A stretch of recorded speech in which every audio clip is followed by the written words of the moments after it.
Hola, Temoris Greco, buenas tardes. Hola, hola, hola Julio, Dani, Arnoldo, ¿qué tal? Buenas tardes. Gracias, Temoris. Daniela Pastrana, mucho gusto en verte, Daniela. Buenas tardes.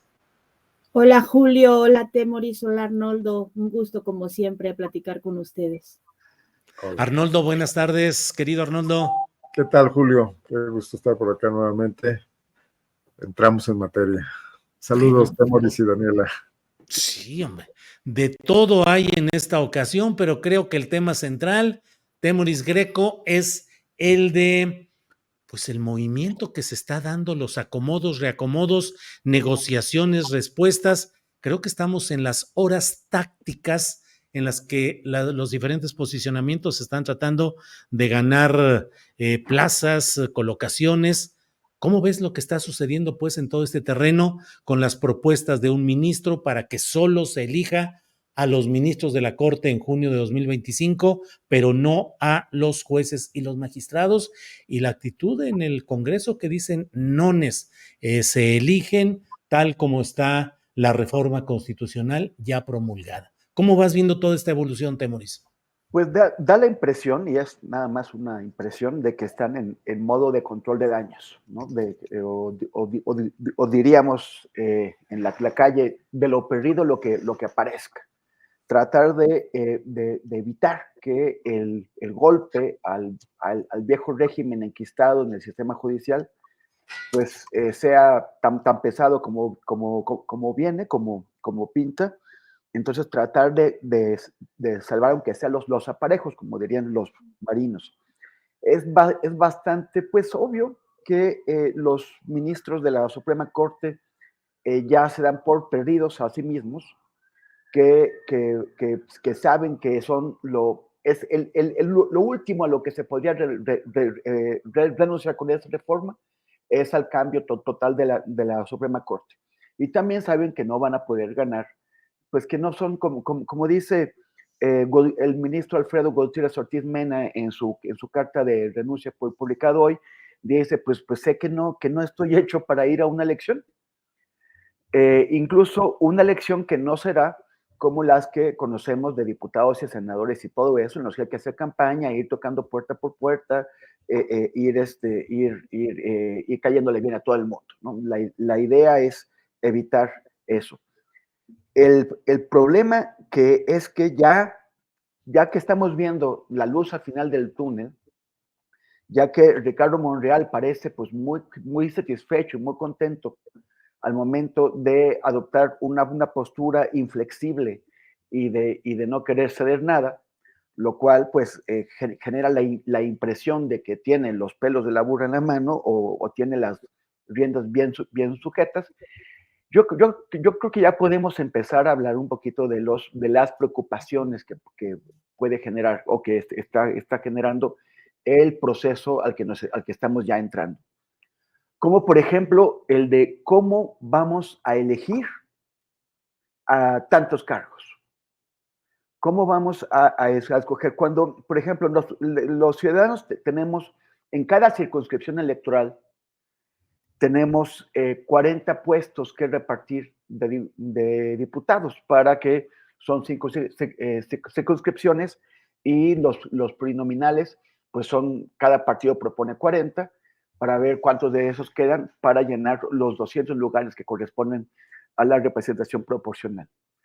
Nadie realmente, o sea, ni los ciudadanos en general conocen las listas completas de los partidos, ni los partidos se esfuerzan en hacer llegar al conocimiento público todas esas listas. Sí quedan registradas en el INE, en algún momento algunos analistas les llegan a las manos, pero por ejemplo, en el pasado proceso yo tuve bastantes problemas para encontrar las listas completas de las cinco circunscripciones de las coaliciones y de MC.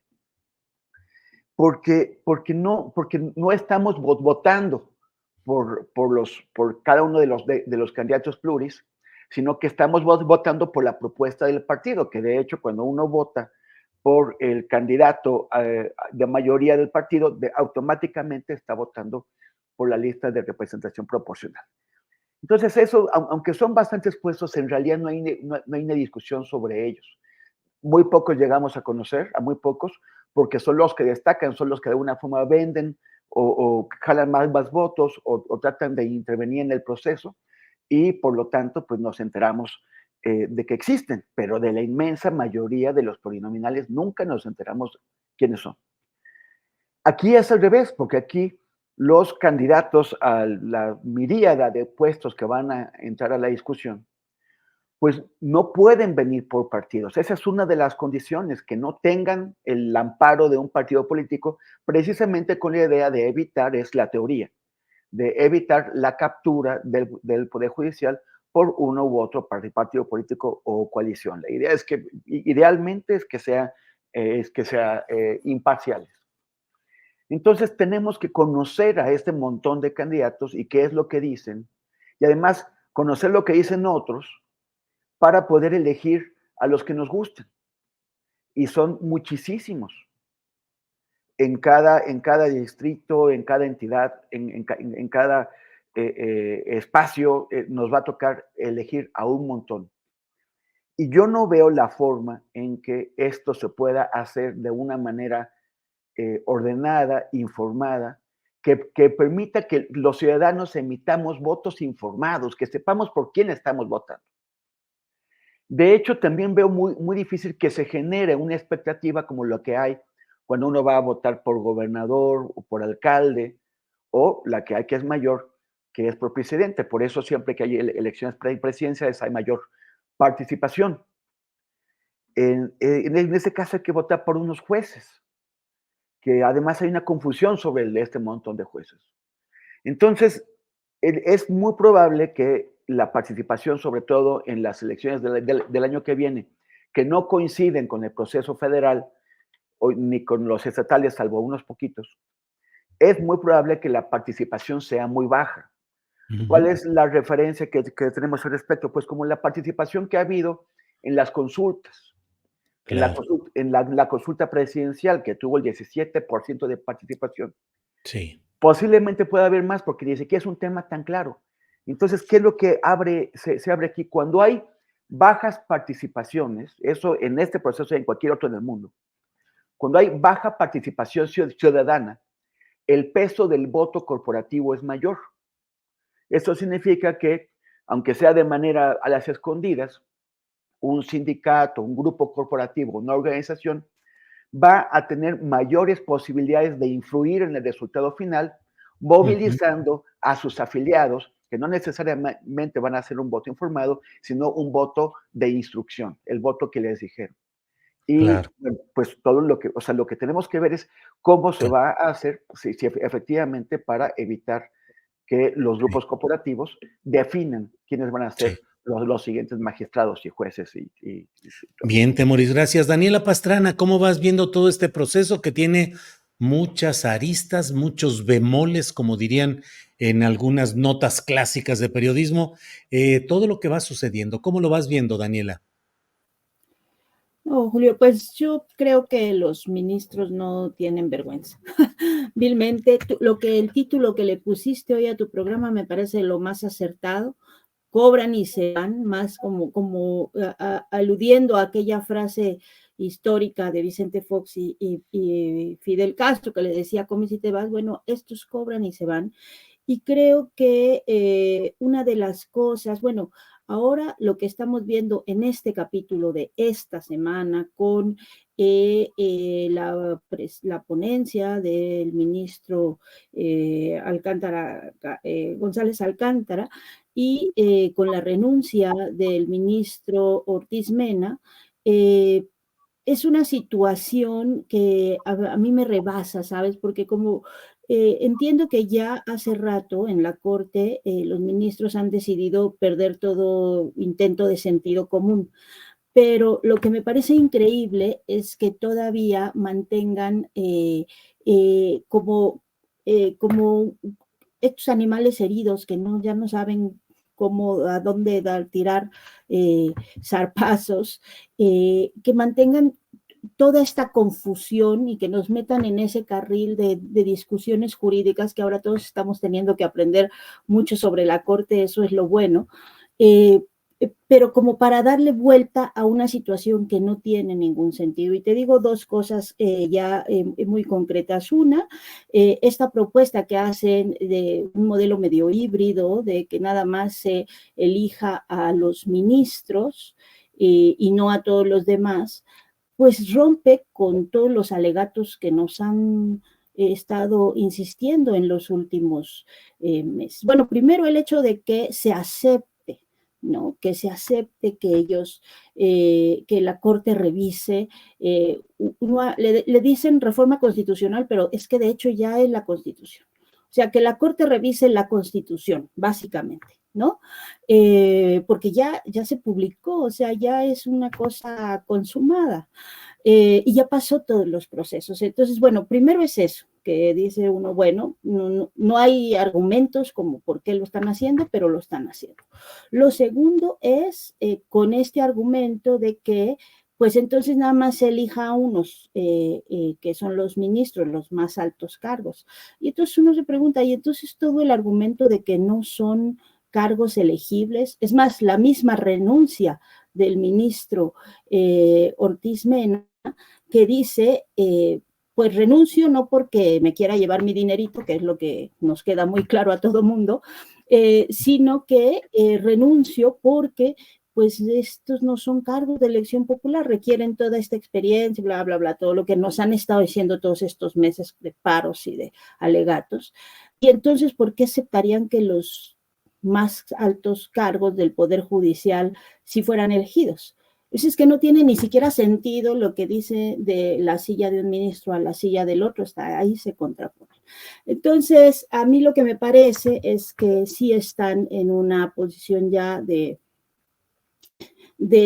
tirar para donde a todo lo que se mueva y de intentar una y otra vez confundirnos, lo que me parece muy lamentable en el caso pues, de las personas que tendrían que tener muchísima responsabilidad y que tampoco es sorpresa porque así se han estado comportando, pero que sí nos deja un escenario que yo creo que a la mayoría de las personas, por lo menos a mí, me parece de una...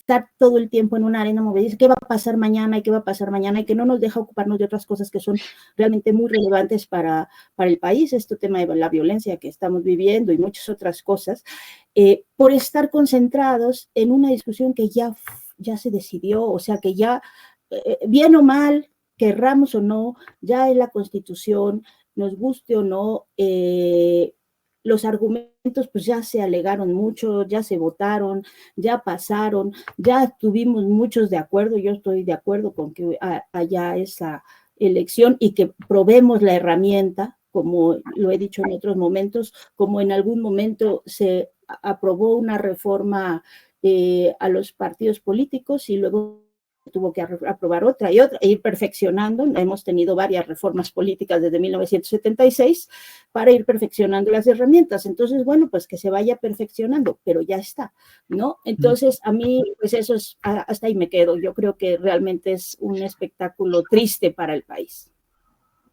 Bien, Daniela, gracias. Arnoldo Cuellar, ¿qué pensar de lo que está sucediendo? ¿Es una negociación? Se habla de que Adán Augusto López Hernández, el coordinador de los senadores de Morena, habría sido el artífice de estos arreglos. Puente de plata a enemigo que huye, entonces sería mejor ya arreglar las cosas como se están dando. ¿Qué opinas de todo ello, Arnoldo? Bueno, quiero usar un símil beisbolístico, ahora que ya no hay quien cite el béisbol de las grandes ligas en las mañaneras, ¿no? A mí me parece que, bueno, pues van 3-0 perdiendo la Corte, pero todavía está viva, falta el cuarto partido de la Serie Mundial, y tienen derecho a patalear y a intentar batear y a envasarse, mientras lo hagan siguiendo las reglas, ¿no? Y creo que manden este tipo de recursos jurídicos, como el que ahora resolvió con los amparos de los partidos políticos, el ministro Juan Luis González Alcántara, está dentro de lo que cabe de la discusión que amerita esto. Con respecto a lo que dice Dani, de que cada día nos estamos enterando más de temas de este tipo jurídicos y obligados a capacitarnos y a entender, no nada más los periodistas, sino en general capas amplias de la población interesadas, pues qué bueno, ¿no? Y quienes hablan de una crisis constitucional, me parece que a este país ya le hacía falta una crisis constitucional. Y además las crisis constitucionales y cualquier tipo de crisis se pueden resolver de buenas maneras, son oportunidades. Entonces, mientras se mantenga en este espacio, y bueno, el recurso de la pensión se los daba la propia reforma, ¿no? Ojalá lo reconocieran abiertamente. La carta de Ortiz Mena realmente no hace ninguna alusión a eso, habla de puntualidad y otras cosas, y me llama la atención esto de que ahora algunos de ellos quieran presentarse con estos yo acusos en lugar de meas culpas, ¿no? En el sentido de tratar de adoptar una posición pues un poco epopéyica. Se van, pero se van envueltos en una aura de honorabilidad y de republicanismo. Pues esto hubiera sido muy bueno también en otras etapas de la Corte, e insisto en que le hace falta una crisis a esta Corte que toleró muchísimos agravios y muchísimos sometimientos desde el poder presidencial antes y después del golpe de Estado de Zedillo, esa misma Corte. Entonces vamos a ver qué pasa. Yo soy pesimista en cuanto al hecho de que vaya a ser perfecta la elección y nos vaya primero a que sea una elección atendida y clara para resolver, etcétera, lo que ya mencionó Temoris, y en segundo que entregue buenos resultados, pero será la primera, y a ver qué pasa, y lo principal es que el poder público tiene que tener capacidad de reconocer sus propios errores, algo que por ejemplo no ha pasado muchas veces en el sexenio pasado, algo que no ha hecho Gertz Manero, por ejemplo, ¿no? Y si se equivocan tendrán que mejorar, pero ya inició un cambio, ¿no? Y habrá maneras de depurarlo. Hemos tenido una corte deficiente, bajo sospecha, una judicatura igualmente, jueces y magistrados también muchas veces sometidos a mucha falta de credibilidad, por eso las mediciones de popularidad son tan bajas, y el país ha sobrevivido. Entonces yo creo que sobrevivirá también a lo que viene, no es un dramatismo mayor. Lo importante será que sepamos detectar que está habiendo problemas y corregirlos. Por ejemplo, en el tema de la seguridad, y bueno, a lo mejor me adelanto a otras cosas que vas a tocar más adelante, Julio, me parece bien que aunque Claudia haya repetido el discurso de que las cosas van bien y que se está mejorando y que en el sexenio de López Obrador algo empezó a componerse, de todas maneras esté tomando previsiones y tratando de hacer cosas distintas, ¿no? Para que eso en realidad se convierta en algo que a todos nos acompañe con certidumbre. Uh-huh. Bien, les propongo una ronda final sobre este tema para pasar a otros con preguntas concretas y respuestas rápidas, si es posible. Temoris Greco, dicen algunos abogados que más vale un buen arreglo que un mal pleito. Más vale arreglar las cosas como la propone un ministro de la Corte y eventualmente los ministros en pleno de la Corte, o seguir con el pleito, Temoris. Pues eso es lo que quiere hacer el ministro Aguilar Alcántara, además de asegurarse la pensión completa. Y eso es lo que no quiere hacer Ricardo Monreal. Parece que quien tiene aquí todo bajo control es Monreal y no la Suprema Corte. Pero hay que ver si efectivamente, si no es un juego de póker en donde Monreal está blofeando y le está venciendo la mano a los ministros de enfrente. Por lo pronto, pinta que está muy sólido el proyecto y que el ministro pues está buscando salvar lo que se puede. Bien, Temoris. Daniela Pastrana, ¿crees que esta propuesta del ministro González Alcántara Carrancá, en caso de ser aprobada, generará una conmoción social de protesta o que se va a diluir entre arreglos y declaraciones, muy incendiarias algunas, pero que finalmente no pase nada de fondo, Daniela? No veo condiciones ahorita una gran movilización, a menos que la convocara la presidenta, no sé cómo, o sea, no veo grupos organizándose en ese sentido, pero sí creo que pues sentaría un precedente muy malo en general para la vida democrática del país, que nos mantendría en esta línea de estar en la guerra que está, pero contrastando la otra pregunta de si es mejor un mal arreglo, es que yo creo que aquí ya hubo o sea, lo que tienen que hacer unos y otros es aceptar el mandato popular. O sea, la mayoría de la gente la quiere y ya. Los pueblos, si quieren, si creen que son tan iluminados y que todos estamos equivocados, bueno, tenemos derecho también a equivocarnos, ¿no? Pero es lo que ya definió la mayoría de la gente y creo que eso se tiene que respetar. Gracias, Daniela. Con la experiencia que muchos tenemos en la vida estatal, regional, Arnoldo Cuellar, ¿puede haber una reforma judicial a fondo si se mantienen los jueces y los magistrados que son el primer escalón y el segundo, pero muy definitorios de procesos de corrupción? Es decir, elegir a los ministros, pero no a los jueces ni a los magistrados, Arnoldo. Bueno, ya no estamos en esa ruta definitivamente. Yo creo que la propuesta mediadora de González Alcántara no, ya fue demasiado tardía incluso.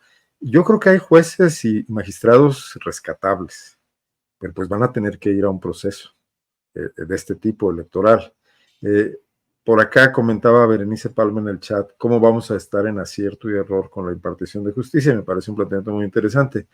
Yo creo que la impartición de justicia no la realizan ángeles, no la realizan personas, individuos, hombres y mujeres en instituciones, y que hasta hoy hemos tenido una impartición de justicia más bien defectuosa, y por eso la crisis de la Corte, y por eso el repudio popular.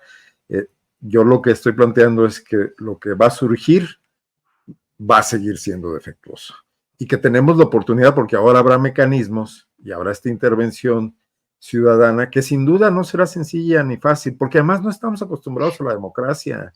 O sea, es muy escaso el tiempo que tenemos ejerciendo nuestro voto con certidumbre, con certeza. Son muy pocas décadas. No tenemos una tradición democrática profunda, y países que la tienen también están en crisis, como los Estados Unidos. Entonces, es un camino que hay que seguir probando e intentando. Será un espacio más ahora hacerlo con el Poder Judicial que estaba exento de eso. Tenía razón Temoris, cuando votamos por los partidos y elegimos plurinominales y los panistas eligen a Marco Cortés y luego se andan desgarrando las vestiduras porque lo hicieron, pues ni siquiera se dieron cuenta, porque esas listas nadie las está observando. A lo mejor el proceso de elección de los jueces nos enseña a todos los ciudadanos a ser más observadores. Sin duda habrá alto abstencionismo, pero es un camino que tenemos que recorrer. No podemos estar permanentemente pensando desde la élite que el pueblo no sabe elegir, que no tiene derecho a elegir. Es un proceso educativo y tenemos que recorrerlo, ¿no? Ahora, lo que me preguntas exactamente, pues yo creo que va a haber pérdidas de experiencia y de gentes honorables. Por ejemplo, en Guanajuato tenemos a esta juez Carla Macías Lovera, que se ha destacado con sentencias notables, por cierto, muchas de ellas amparadas, inspiradas en los acuerdos internacionales de México, que superan muchas veces los alcances de las leyes constitucionales nuestras, y que pues podría ir a una elección y a lo mejor no llega, ¿no? Y a lo mejor llegan gentes que no tienen su experiencia ni su calidad, pero bueno, así se plantearon las cosas, y yo creo que no estaremos en el mundo perfecto definitivamente. Bien, Arnoldo, gracias. Temoris Greco, pasando a otro tema. Hoy apareció Alejandro Gertz Manero, reapareció en las mañaneras y apareció en la de la presidenta Sheinbaum, y entre otras cosas. Hola, presidenta. ¿Perdón? Lo exhumó la presidenta. Lo exhumó. Como estamos en vísperas del Día de Muertos, dijo, adelante, aquí lo sacamos del sarcófago FGR. Temoris, dice el fiscal general de la República que está aprobado el secuestro del Mayo Zambada, e insistió en reprochar o en exigir que el gobierno de Estados Unidos dé la información suficiente, porque dice que hasta ahora no han informado adecuadamente. Ya el embajador Ken Salazar hace unos minutos dijo que el gobierno de Estados Unidos ha estado dando la información adecuada, que no entiende el reclamo o el reproche. Pues, ¿qué opinas sobre esta reaparición de Gertz Manero por un lado, y por otra, pues el asunto de que asegura que ya está probado el hecho de que fue un secuestro y la exigencia de información de Estados Unidos? Temoris. Pues yo sí creo que fue un chiste maldoso de la presidenta haber ido a sacar, pues en estas fechas, ¿no? Solamente que yo no estoy seguro si fue a buscar a Gertz Manero pues aventarle flores a la tumba porque es Día de Muertos, o fue a sacarlo del ataúd porque es Halloween. Yo creo que igual fue el señor con su tradición. Yo creo que es más de aquella en la que él pues se semeja a un vampiro que pasan siglos y no quiere dejar de chupar la sangre. Pero es que es muy fuerte todo lo que ha pasado aquí porque refleja muchas debilidades que persisten, que no desaparecen en el Estado mexicano. O sea, dice algo Gers Manero después de 5 años o sea, ¿qué puede ofrecer Gers Manero como resultado positivo de 5 años de gestión? Y le faltan 4. ¿Qué cosa puede decir? En 5 años en la Fiscalía General de la República, esto hemos hecho bien. Hemos castigado a estos maldosos que son de lo peor. Hemos reformado el sistema. Ya no se muere gente, ya no encontramos cadáveres sin que los identifiquemos, sin que sepamos quiénes son. Ya no hay ministerios públicos corruptos. Ya vamos al fondo de las investigaciones. O sea, ¿qué puede decir? No tiene absolutamente nada en 5 años, salvo el tener sesiones ocasionales de Zoom desde su habitación para que no lo molesten. Entonces, pues viene a asegurar que ocurrió algo y pues no es como que la gente diga, sí, ya lo dijo el fiscal Gers Manero, si lo dijo él, seguramente es cierto. Más bien, lo dudamos. Es cierto que dudamos más de la Fiscalía Estatal y de lo que está ocurriendo en Sinaloa, porque también tienen antecedentes bastante malos y todo este episodio pues ha sido muy penoso. Pero lo otro es el tema de que pasan los meses y los meses y los meses y México sigue rogándole a Estados Unidos que por favor le diga qué pasó, que por favor cómo es que permiten que un avión con matrícula clonada entre y salga de su territorio. ¿Cómo es que llega un piloto que pasa la frontera de manera ilegal en un avión de los que se usan para el narcotráfico y lo dejen regresarse a su país? ¿Cómo así? O sea, ¿qué pasa? Entonces,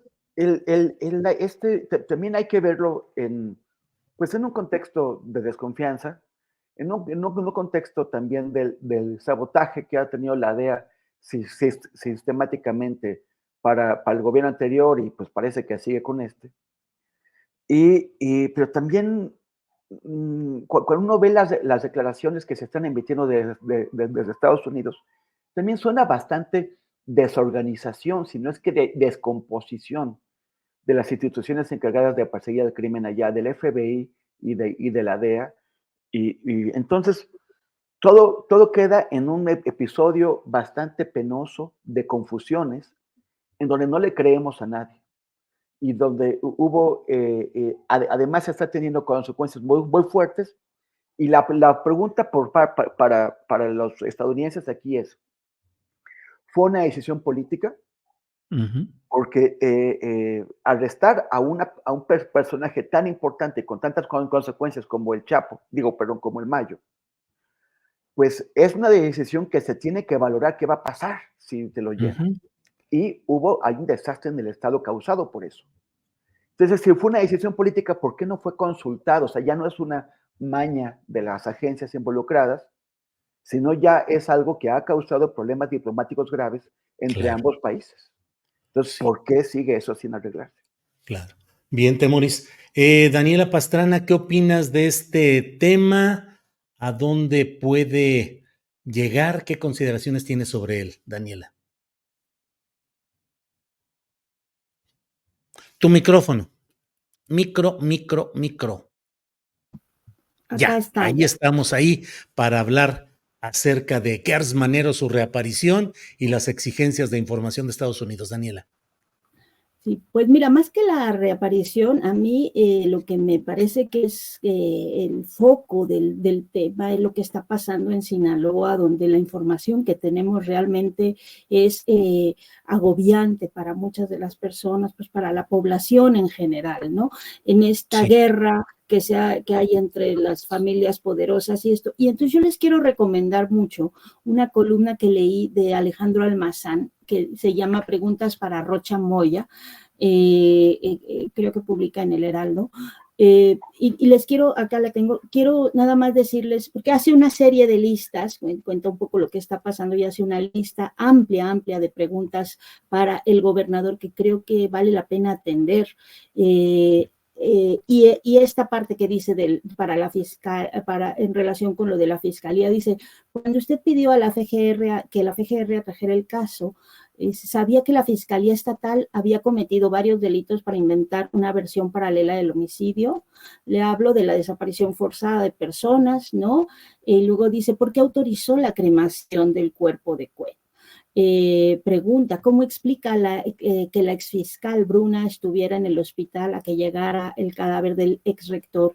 Y luego también pregunta dónde está Bruma, porque pues parece que nadie sabe dónde está ahora, ¿no? Y entonces va desgranando una serie de preguntas que de verdad me parecen de lo más relevantes, esto de por qué no muestra su pasaporte sellado o alguna imagen que despeje las dudas de que el viaje a Los Ángeles no es una mera coartada, ¿no? ¿Qué papel juega aquí Jesús Vizcarra, el empresario que le prestó el avión para el supuesto viaje? Entonces, se la recomiendo mucho porque me parece que da en el clavo de una serie de cosas que el gobernador no ha contestado y que el gobernador debería responder. Aquí hay varios actores involucrados, por supuesto la Fiscalía Estatal, que ese es un gran tema, el tema de las fiscalías. Creo que hoy es mi tema de molestia porque tenemos informes de fiscalías en Jalisco y fiscalías en Querétaro que dice uno, no puede ser que esas sean nuestras autoridades, nuestros representantes, ¿no? Ante la justicia, pero creo que ahí hay muchas cosas que, si bien el gobierno de Estados Unidos tiene que responder muchas cosas que no ha respondido, según la propia versión de Gertz Manero en la mañanera, bueno, el gobierno mexicano también tiene que responder muchas cosas que no se han respondido, para empezar desde el gobierno local. Bien, gracias. Daniela, sobre el mismo tema, Arnoldo Cuellar, ¿qué opinas de la reaparición de Gertz Manero en la mañanera, su aparición en una mañanera de la presidenta Sheinbaum y lo que habla de que está probado que fue secuestro el del Mayo Zambada y que exige más información a Estados Unidos? Arnoldo. En primer lugar, pues bien por Claudia, porque al presentar un plan de seguridad sin la presencia de Gertz Manero, se notaría absolutamente incompleto. No está en sus manos cambiarlo ahorita, a menos que hubiera una operación política mayúscula, que creo que es una batalla que de momento puede ser pospuesta. Tiene que hacerlo trabajar y ponerlo a trabajar. A mí me parece interesante lo que tú hablabas aquí hace rato con nuestro amigo el abogado sobre este cuerpo de coadyuvancia que va a coordinar o que va a crear García Harfuch. Pues me parece de alguna manera una forma de suplir la inacción de Gertz, o sea, entregarle ya los casos avanzados, cerrados, bien validados, para que los jueces, sean estos o los nuevos, no los echen abajo, porque muchas veces cuando se señala que los jueces han liberado criminales o han negado órdenes de aprehensión, es más bien por la deficiencia de las investigaciones de las fiscalías, ¿no? Y desde luego, esto le da a los jueces la posibilidad de un bateo libre, de no comprometerse, etcétera, pero el problema viene de origen. El otro tema es que la Fiscalía General de la República está deshecha en muchas partes del país. Y yo creo que Gertz Manero no ha tenido ni la voluntad ni la capacidad de negociación para incrementar su presupuesto y para además aplicarlo. Es más, ni siquiera sé si tiene presupuesto suficiente y lo está guardando, pero el hecho es que no hay unidades suficientes de policías ministeriales en los estados, no hay fiscales suficientes, la carga de trabajo es enorme, no hay coordinación con las fiscalías estatales, a veces por razones políticas, a veces por simple negligencia.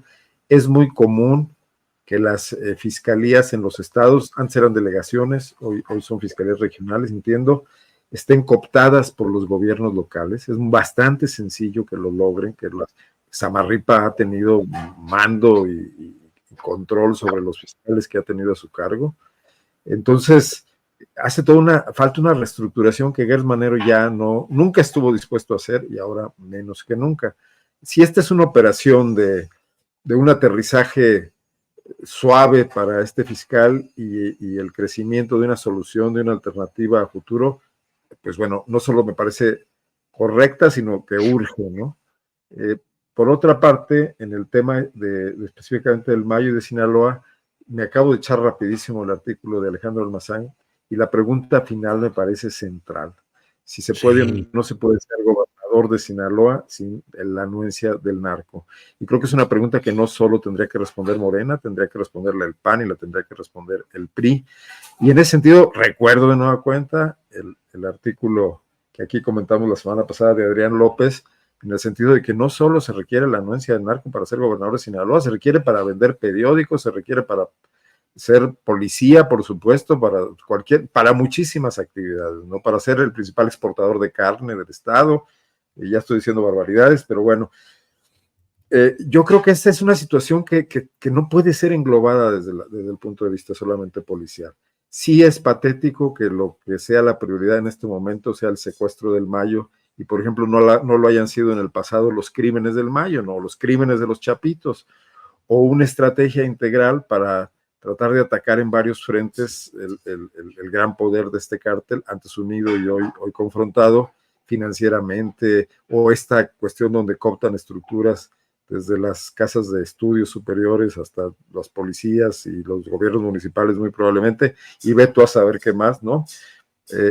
Entonces estamos ante un problema mayor y nomás rascándole la superficie. Hoy era obligada que Gertz Manero dijera esto ante las preguntas que le hicieron, y es la salida que tenemos. Bueno, pues culpar a los norteamericanos de haber roto esta Pax Narca, pero el problema no es ese, el problema es la Pax Narca, que además está propiciada por los propios norteamericanos, ¿no? Porque además requieren los flujos de estupefacientes que se producen ahí, o los han requerido durante mucho tiempo, ¿no? A lo mejor ya los están sustituyendo con otros.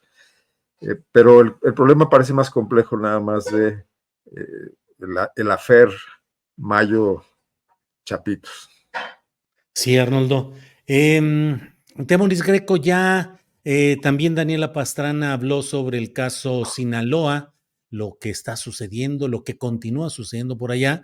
Yo te pregunto, ¿cómo ves la postura de Rocha Moya? Ciudadanos que están pidiendo su revocación, ese momento escénico tan peculiar de Rocha Moya y Ricardo Monreal atorados en un elevador del Senado como si fuera una representación gráfica de lo que se está viviendo, y Sinaloa que sigue metida diariamente en esa guerra, extendida incluso a regiones y a otros lugares del país. ¿Cómo ves el tema Rocha Moya, Sinaloa? Expectativas, perspectivas, Temoris. Pues cuando dos periodistas dijeron que Rocha Moya en realidad no había estado fuera del país el día del asesinato de Cuen Melesio y del secuestro del Chapo, como menciona Alex Almazán también en la lista que nos dice Dani, pues Rocha Moya respondió diciendo que los periodistas lo ponían en peligro. No respondió demostrando que efectivamente sí había estado en Estados Unidos ese día. O sea, está muy cuestionado, tiene muchos señalamientos desde que fue electo, desde que hizo campaña y se hizo su elección, de que grupos del crimen organizado habían presionado a la oposición para favorecer la victoria de ese señor. Y no parece estar haciendo mucho por aclararlo, ni por ganar puntos ante la opinión pública, en quedarse encerrado en un elevador con Ricardo Monreal le beneficia a él por su relación con el poder central, pero no para su credibilidad, porque pues ¿quién cree en Ricardo Monreal más allá de su familia más cercana y bien colocada? Entonces es... Y Pedro Vázquez. Bueno, claro, el operador sindical y Monreal, el Fidel Velázquez de Ricardo Monreal. Entonces o sea, son esas partes de Morena de las que siempre estamos alertando en este programa, que generan riesgos sobre el proyecto de Morena, que además tienen un peso en su credibilidad. que hacen sospechar que se están haciendo cosas que no debería un movimiento cuya bandera, entre cuyas banderas más importantes está la lucha contra la corrupción. Y tendríamos que saber más de qué es lo que hay detrás de Rocha Moya y de su relación con el crimen organizado local.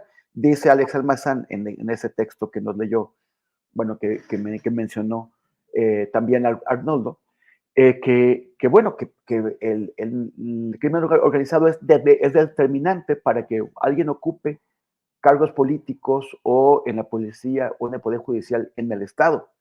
Es lo que comentábamos también la vez pasada aquí.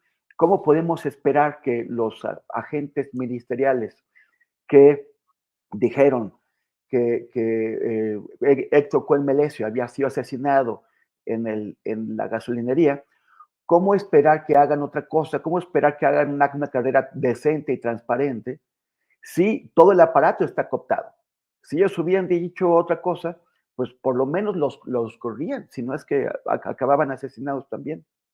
Entonces hay un problema muy, muy profundo en Sinaloa, que no solamente involucra a los políticos, sino que involucra al propio sistema. ¿Qué vamos a hacer al respecto? Bien, Temoris. Daniela, en medio de tantas cosas que están sucediendo, hay temas que suscitan la indignación. En un comentario que hiciste en X, antes Twitter, te refieres al tema de Querétaro, la Fiscalía de Querétaro, en el caso de esta niña violentada y luego con pretensiones de castigarla penalmente, y dices, qué asco de instituciones o algo así. Y luego vi una parte en la cual, entre comillas, pones, el panismo queretano ha ido consolidando su hegemonía. Su creación, fundada en la convergencia entre grupos de ultraderecha, acarreó la creación de células de jóvenes universitarios a quienes se instruyó bajo los principios ortodoxos del catolicismo y el franquismo español. Va entre comillas, supongo que es una cita de algún opinante o pensador. Pero ¿cómo va este tema de Querétaro y cómo se inscribe efectivamente en ese punto del panismo queretano, la ultraderecha y todo este tema, Daniela? Tu micrófono.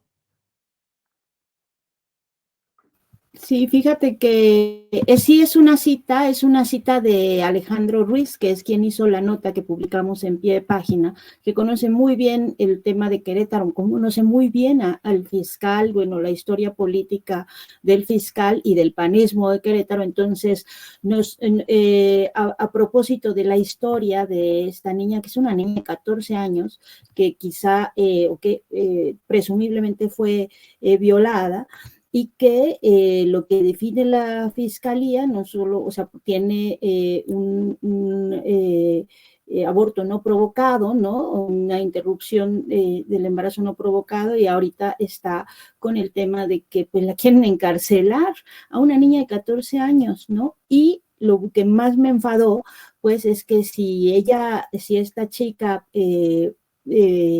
fuera declarada culpable, tendría que reparar el daño, es decir, tendría que pagarle al presunto violador 500,000 pesos, ¿no? O sea, aparte de todo, o sea, y además estar encarcelada 3 años. Me parece realmente que llegamos a unos niveles a veces en estas instituciones en donde el conservadurismo no solo impera, sino que además tiene un papel que nos regresa varios siglos a muchas de las formas de relación de una sociedad sana que podríamos tener, ¿no? O sea, me parece que hay una serie de agravantes y de irregularidades en el papel de esa Fiscalía de Querétaro que realmente nos muestra, y sobre todo a las mujeres en ese caso, un nivel de indefensión absoluto. De quienes, insisto, pues la Fiscalía tendría que ser como la representante ahora sí que del pueblo en los juicios, ¿no? Entonces, imagínense si esto es como la Fiscalía, pues qué se puede también después esperar de los jueces. Entonces, el texto me parece muy interesante, se lo recomiendo mucho, es el texto que hoy tenemos en página principal, lo hizo Alejandro Ruiz, y va desgranando toda la historia de cómo desde 1991 este panismo queretano se ha ido consolidando, esta hegemonía que bien dices, y cómo pues ha ido instalándose universidades, instituciones, etcétera, etcétera, etcétera. Pero pues el problema que tenemos, y ahí me voy a desviar un poquitín del tema de Querétaro, es que las fiscalías, desde la Fiscalía General de la República y todas las fiscalías, la de Sinaloa que hace montajes, la de Querétaro que quiere encarcelar a una niña de 14 años y además hacerle pagar con pena de cárcel y luego una multa al presunto violador, pero también, que es otra nota que traemos, la de Jalisco, ¿no? Donde en un caso de una reclusión, digamos, no voluntaria, un reclutamiento forzado de parte del narco, pues le dice la fiscalía a la esposa que si lo reclutaron es que es ausencia voluntaria, entonces no es desaparecido. Lo cual, o sea, de verdad, yo digo, bueno, ¿en dónde nuestras autoridades en dónde perdieron y cómo hacemos que encuentren el sentido común más elemental, Julio? O sea, no puede ser que alguien te dé esa respuesta, ¿no? Se lo llevaron a la fuerza, un grupo criminal, y entonces no es desaparición porque es reclutamiento, entonces se lo están llevando para trabajar. Entonces son dos notas que traemos, por eso les decía que ando un poco enfadada con el tema de la justicia, de las fiscalías, de la inoperancia de las fiscalías, desde la Fiscalía Federal hasta pues todas las fiscalías, que creo que si hay una institución que me requiere una revisión inmediata, que no ha funcionado esto que nos vendieron como cuando se hizo todo esto de la fiscalía, que sirva a las fiscalías independientes, que ni son independientes, ni son efectivas, ni están dando no solo los resultados más mínimos, sino que además están sacando pues las peores caras de las instituciones con estas respuestas. Bien, Daniela, gracias. ¿Sabes? Ya se nos fue Arnoldo Cuellar. Vamos a reportar. Ah, no, ya apareció. Se fue al Camposanto. Perdón, es que tenían que hablar de la de Guanajuato para captar la atención de Arnoldo. Pero de las momias. Sí, falló de las Bartlett. momias. Miren, por cierto, les invito a que después de esta mesa nos acompañen para leerles un poco de unas interesantes calaveras chayoteras, así es el título de lo que nos ha enviado nuestra compañera Viridiana Jaramillo, y entre otras cosas dice respecto a dos de los aquí presentes, dice: Arnoldo Cuellar, ¿quieres martirizar? No sucederá, solo te va a guanajuatizar. Y la otra dice: Calaca, desinformar es tu meta, con Temoris Greco te quedarás. Eso, mero. Bueno, Arnoldo Cuellar, ¿algún otro tema que quieras tú tocar que no sea Guanajuato para demostrar a estas calaveras chayoteras que no hay tal? ¿Qué otro tema ya en la parte final que llevamos de nuestra mesa, Arnoldo? Entre que me desconcentré porque se me fue la luz y rápidamente así hice aquí una operación para contactarme con el teléfono. Me pides demasiado que no guanajuatice, pero bueno. No, pues bueno, ¿qué temas que veo en el escenario nacional? Trump, que ya viene de regreso con sus amenazas terribles, las giras de Morena y de los nuevos dirigentes, sí, la elección del tema, PAN. Ahí hay un tema que es guanajuatoso y no, porque este fin de semana estuvieron acá Luisa María Alcalde y Andrés López Beltrán, y al que le fue muy mal fue a Ricardo Sheffield. Se le conjuntó ahí el escenario y bueno, creo que sus rivales internos, sobre todo la gente de Manuel Reyes y bueno, y de Malú Michel, o sea, la gente de Ebrard, logró llenar el auditorio, ocupar la mayor parte de las plazas, y le pegaron una rechifla de 3 minutos mientras hablaba, y que tuvo que aguantar vara, y bueno, luego tuvo que hacer Luisa María un llamado a la unidad, que se ve difícil, pero además se combina con otra cuestión. En estos días en el Senado, Sheffield se ausentó de una votación, entiendo que la del blindaje de las reformas constitucionales, Sí. y argumentó razones familiares de una enfermedad de alguien en su familia.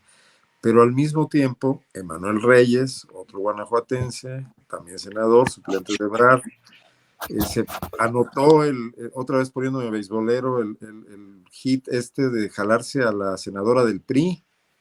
Ahí se tomó una foto con ella, como si él fuera el operador de esa defección, que también se ausentó en esa misma votación. Entonces, como ves, estamos en el ojo del huracán, Julio, los guanajuatenses, en Morena y en otras partes. Oye, y ya que mencionas este tema de Sheffield, ¿es una rebelión real de morenistas que lo han aceptado para que sea candidato a gobernador, candidato a senador, funcionario federal en la Profeco, o son jaloneos grupales efímeros? Sheffield hizo una alianza al final del sexenio pasado con el superdelegado en Guanajuato, Mauricio Hernández, enviado desde México, aunque es guanajuatense, toda su carrera política la ha hecho en México, en Morena, operador electoral de Morena en sus inicios, fue el representante, entiendo que ante el INE, y bueno, con esa alianza lograron apoderarse de alguna manera del comité estatal de Morena, y en ese sentido operaron la elección de la candidata a gobernadora, que fue Alma Alcaraz. Ricardo Sheffield, yo creo que ya curado de derrotas, decidió no ir a la campaña electoral como candidato a gobernador, era el que tenía la mayor popularidad, se usó la fórmula de género, y él se bajó al Senado, donde sabemos que además ganó la elección. Morena en Guanajuato ganó el Senado. Miguel Márquez Márquez, el exgobernador, muy cuestionado por temas de corrupción, es senador del repechaje. El PAN quedó en la segunda fórmula.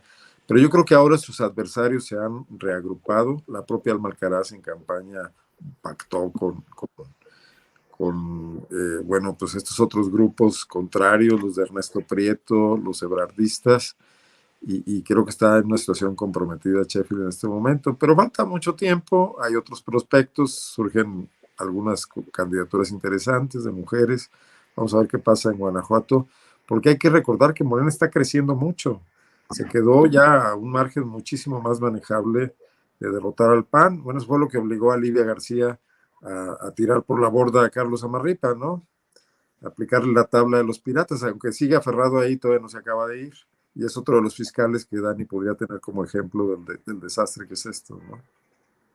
Bueno, ya ven cómo es bien fácil hacer entrevistas aquí. Le pregunta uno a Arnoldo sobre Guanajuato y fluye absolutamente la información y los comentarios, bien sencillito.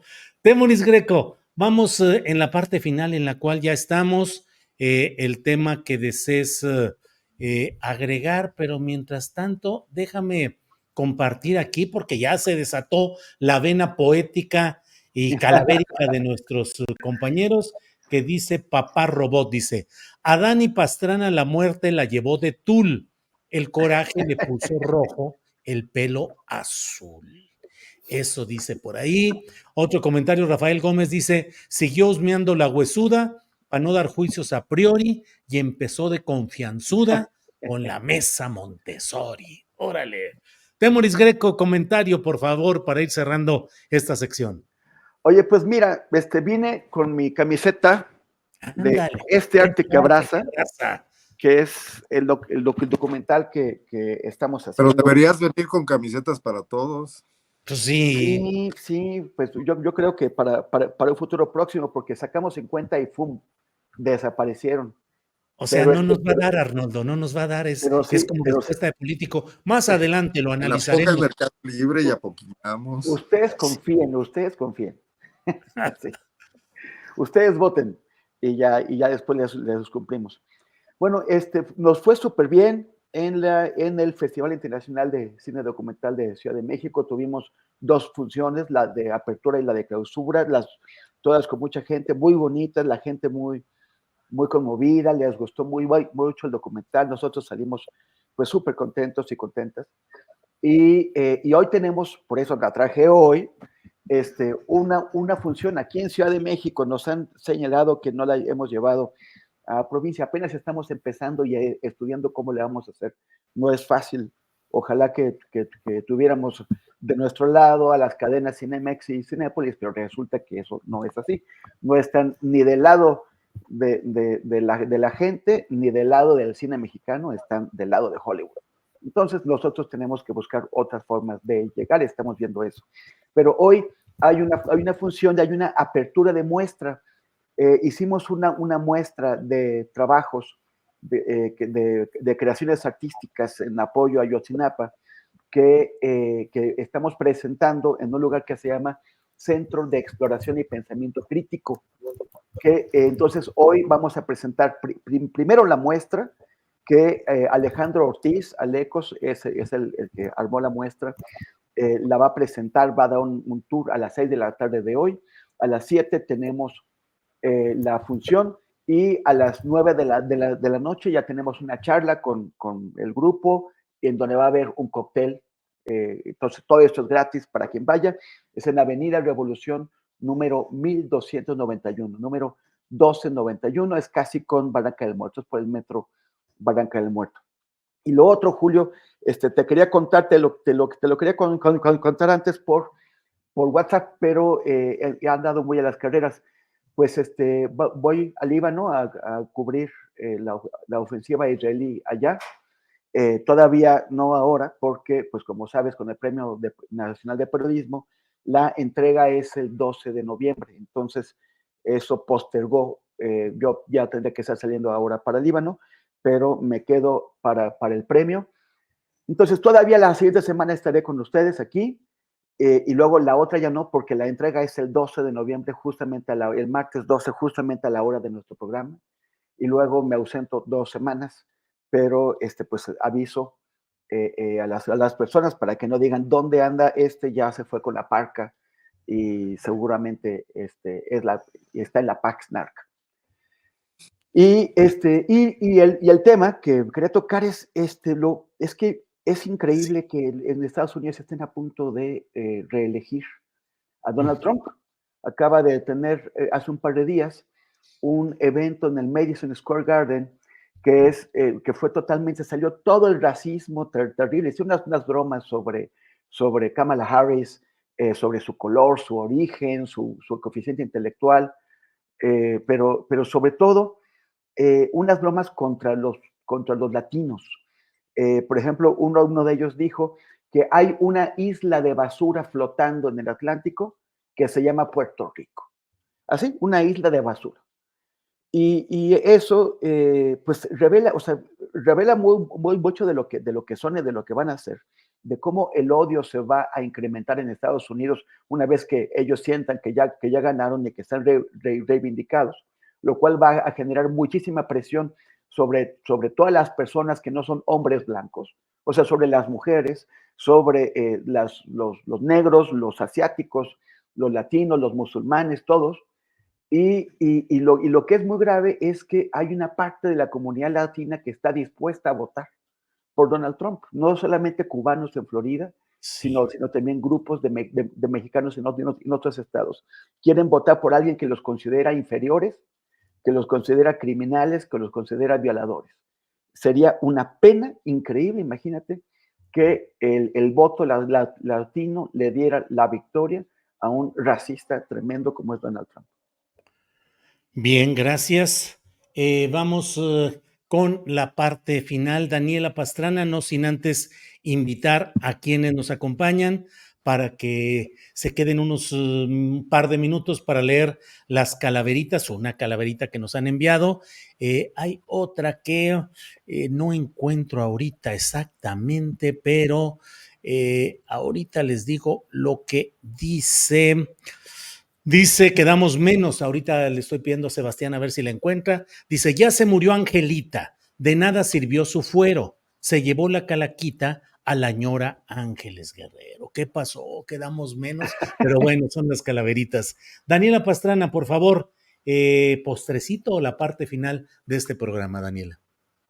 Sí, bueno, primero agradecerle a Papá Robot su calaverita. La verdad es que sea dicha es que yo roja ya estoy desde mucho antes y como por de muchas maneras, ya sé, irremediablemente roja. Y justo les quiero recomendar, ayer tuvimos en nuestra mesa roja que tenemos los lunes en la noche, lo dedicamos a analizar el tema de la violencia, y estas mujeres que son tremendamente inteligentes, Diana Fuentes, Tere Rodríguez de la Vega, Ingrid Urgelles, bueno, Gaby Rivero, las que tú ya conoces y que ya conoce aquí tu audiencia, hicieron una verdadera disección que vale la pena ver de lo que significa. Nosotros ya de broma, un poco de broma por la presentación de Omar García Harfuch como parte de, pues, como de, que el cabeza o coordinador de toda esta estrategia de seguridad, y recordando que en su precampaña en la Ciudad de México nos ponían acá en la ciudad, pues nos llenaban de símbolos de Batman y de la Batich señal en algunos lugares, pues nos preguntábamos eso, ¿no? Si será suficiente Batman para pues recuperar la ciudad gótica, en este caso muchas zonas que están en el país, pero fuera del chascarrillo y de los temas de la batiseñal y de Batman, creo que la disección que hicieron desde el punto de vista feminista, desde el punto de vista también marxista, porque pues hay que reconocer que hay una relación entre el capital y la criminalidad, y eso quedó muy claro también con la exposición de Diana. Los actores locales y los actores pues fuereños, Estados Unidos básicamente, creo que vale mucho la pena, se la recomiendo muchísimo a quien no haya visto aún nuestra mesa roja de ayer. Bueno, muy bien. Pues Daniela, Temoris, Arnoldo, gracias. Estamos atentos y nos vemos la semana próxima todavía con Temoris Greco. Gracias y nos vemos pronto. Hasta luego. Gracias. Hasta luego. Gracias.